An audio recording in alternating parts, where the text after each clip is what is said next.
चिंता आपको तोड़ रही है? परमेश्वर का रास्ता देखें। क्या होगा अगर मेरी मेहनत बेकार चली गई, अगर मेरे सपने टूट गए, अगर मेरे रास्ते बंद हो गए?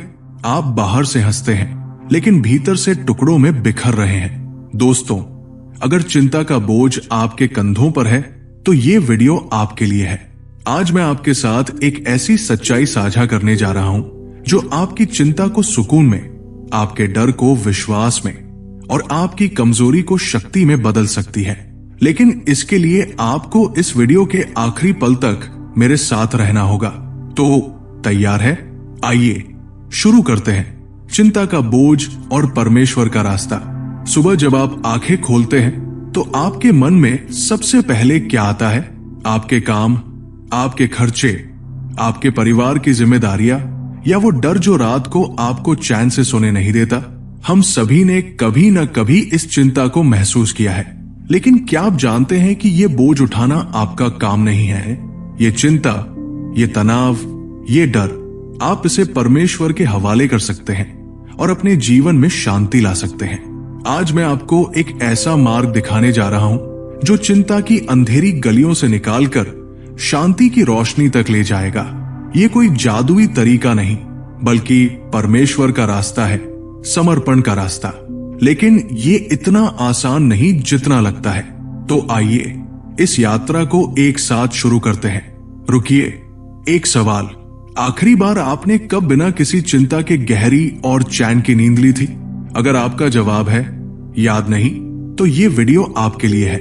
आखिरी मिनट तक मेरे साथ रहें, क्योंकि मैं आपको वो रास्ता दिखाऊंगा जो आपके जीवन को बदल सकता है। चिंता क्या है? चिंता एक ऐसा चोर है जो चुपके से आपकी खुशी, आपका समय और आपका सुकून चुरा लेता है। जब आप चिंता करते हैं तो आपका मन कहीं और नहीं होता। न तो आप अपने प्रियजनों के साथ पूरी तरह मौजूद होते हैं, न अपने काम में, और न ही अपनी जिंदगी की छोटी छोटी खुशियों में। चिंता आपको एक ऐसी जेल में बंद कर देती है जहां आप हर पल क्या होगा के सवालों में उलझे रहते हैं। मैं आपको अपनी एक बात बताता हूं। कुछ समय पहले मैं एक ऐसे दौर से गुजर रहा था जब सब कुछ अनिश्चित लगता था। मेरे करियर में मुश्किलें थी, घर में परेशानियां थी, और मैं हर रात यही सोचता रहता था, अगर ये नहीं हुआ तो क्या होगा? मैंने हर तरह की कोशिश की, योजनाएं बनाई, रातों को जागकर समाधान खोजे, लेकिन हालात और बिगड़ते गए। फिर एक दिन मेरे एक गुरुजी ने मुझसे कहा, क्या तुमने ये सब प्रभु के चरणों में रखने की कोशिश की? मैंने सोचा ये तो बस बातें हैं, लेकिन उनकी एक बात मेरे दिल में उतर गई। उन्होंने कहा, चिंता करना तुम्हारा काम नहीं, प्रभु पर भरोसा करना तुम्हारा काम है। उस दिन से मेरी जिंदगी बदलने लगी। ये सिर्फ मेरी कहानी नहीं, आप में से हर कोई जो इस वीडियो को देख रहा है कहीं ना कहीं चिंता के इस जाल में फंसा है। तो क्या आप तैयार हैं उस सत्य को जानने के लिए जो आपकी चिंता को हमेशा के लिए खत्म कर सकता है? आइए आगे बढ़ते हैं। परमेश्वर को समर्पण का मतलब। परमेश्वर को समर्पण करने का मतलब क्या है? क्या इसका मतलब है कि आप सब कुछ छोड़कर चुपचाप बैठ जाएं? बिल्कुल नहीं। समर्पण का मतलब है अपने डर, अपनी चिंताएं और अपनी योजनाएं प्रभु के सामने रख देना, और ये भरोसा करना कि वो आपके लिए सबसे अच्छा करेंगे। ये कमजोरी नहीं, बल्कि सबसे बड़ी ताकत है। कल्पना करें कि आप एक भारी थैला उठाए हुए हैं और कोई आपके पास आकर कहता है, ये मुझे दे दो, मैं इसे संभालूंगा। अगर आपको उस व्यक्ति पर भरोसा है तो आप वो थैला उसे दे देंगे, है ना? परमेश्वर वही है। वो न सिर्फ आपके बोझ को उठा सकते हैं, बल्कि उसे पूरी तरह संभाल सकते हैं। समर्पण का मतलब है ये कहना, प्रभु मुझे नहीं पता कि आगे क्या होगा, लेकिन मुझे यकीन है कि आप मेरे साथ हैं। मुझे नहीं पता कि ये मुश्किल कैसे हल होगी, लेकिन मुझे भरोसा है कि आप रास्ता दिखाएंगे। एक उदाहरण ले, मान लीजिए आप एक नाव में हैं और समुद्र में तूफान आ रहा है। डर के मारे आप पतवार को और जोर से पकड़ लेते हैं, लेकिन तूफान नहीं रुकता। अब अगर कोई अनुभवी नाविक कहे, पतवार मुझे दे दो, मैं तुम्हें किनारे ले जाऊंगा, तो क्या आप उसे पतवार देंगे? परमेश्वर वही नाविक है जो न सिर्फ तूफान को जानते हैं, बल्कि उसे शांत भी कर सकते हैं। सवाल यह है, क्या आप अपनी जिंदगी की पतवार प्रभु को सौंपने को तैयार हैं? चिंता छोड़ने के प्रैक्टिकल कदम। अब सवाल यह है कि ये सब आप कैसे करेंगे? परमेश्वर को समर्पण करना कोई जादू नहीं, बल्कि एक अनुशासन है। ये हर दिन का फैसला है। आइए कुछ व्यावहारिक कदम देखते हैं जो आपको चिंता छोड़ने और प्रभु पर भरोसा करने में मदद करेंगे। 1. अपनी चिंताओं को पहचाने। सबसे पहले, आप किस बात से परेशान हैं? क्या ये पैसे की कमी है, रिश्तों में तनाव या भविष्य का डर? एक डायरी ले और अपनी सारी चिंताएं लिखें। जब आप उन्हें नाम देते हैं तो वे कम डरावनी लगती है। उदाहरण के लिए, अगर आप सोच रहे हैं मेरी सेहत खराब हो रही है, तो उसे लिखें। फिर कहें, प्रभु ये चिंता मैं आपको सौंपता हूं। 2. प्रार्थना करें। प्रार्थना कोई औपचारिकता नहीं, बल्कि प्रभु से दिल की बात कहने का तरीका है। अपनी सारी चिंताएं, सारे डर और सारी कमजोरियां उनके सामने रखते कहें, प्रभु ये बोझ मेरे लिए भारी है, इसे आप संभालें। लेकिन प्रार्थना के बाद उस चिंता को वापस न लें। भरोसा करें कि प्रभु ने आपकी बात सुन ली है और वो काम कर रहा है। 3. विश्वास के साथ कदम उठाए। समर्पण का मतलब निष्क्रिय होना नहीं है। अगर आप अपने करियर को लेकर चिंतित हैं, तो प्रार्थना करें और फिर एक छोटा कदम उठाएं।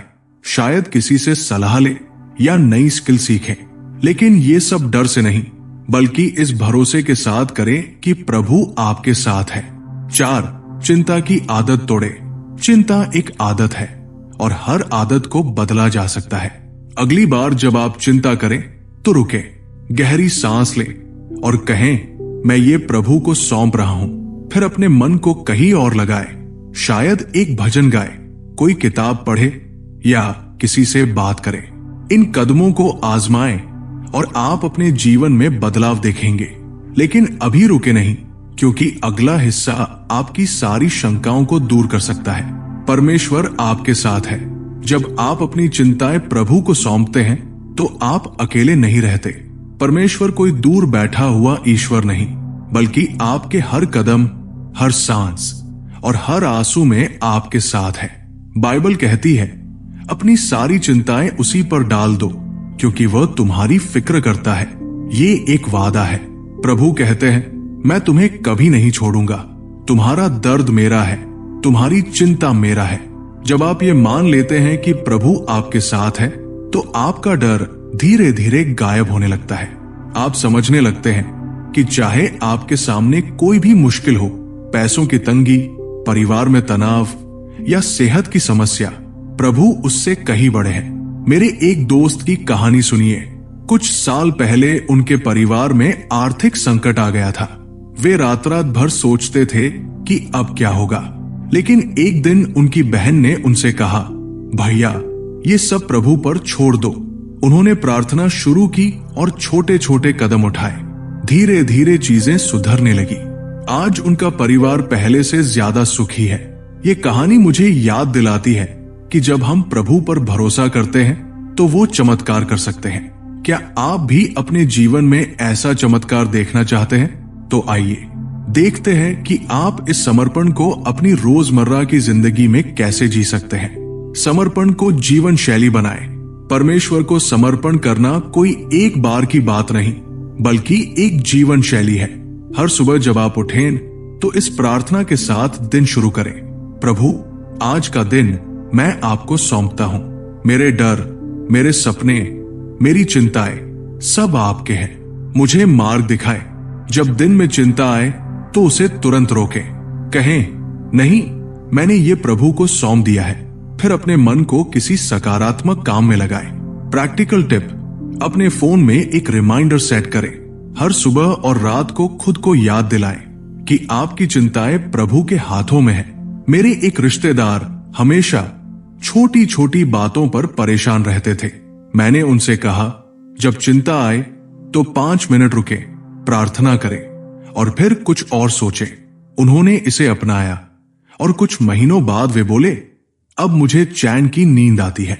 मैंने सीख लिया कि चिंता मेरे हाथ में नहीं, लेकिन प्रभु सब संभाल सकते हैं। दोस्तों, ये वीडियो सिर्फ शब्द नहीं, बल्कि एक नई शुरुआत का न्योता है। आज अभी इस पल में आप फैसला ले सकते हैं कि आप चिंता का बोझ और नहीं ढोएंगे। अपनी चिंताएं, अपने डर और अपने तनाव को प्रभु के चरणों में रख दे। अपने दिल में ये प्रार्थना करें, प्रभु मैं अपनी सारी चिंताएं आपको सौंपता हूं, मुझे शांति और ताकत दे। इस वीडियो को अपने दोस्तों और परिवार के साथ शेयर करें, क्योंकि ये संदेश हर उस इंसान के लिए है जो चिंता के बोझ तले दबा है। अगर आपको ये वीडियो पसंद आई तो लाइक करें, सब्सक्राइब करें और कमेंट में बताएं कि आप अपनी चिंताएं प्रभु को कैसे सौंप रहे हैं। बेल आइकन दबाना न भूलें ताकि हम आपके लिए ऐसे ही प्रेरणादायक संदेश लाते रहें। प्रभु आपको शांति और आशीर्वाद दे। अगली वीडियो में मिलते हैं।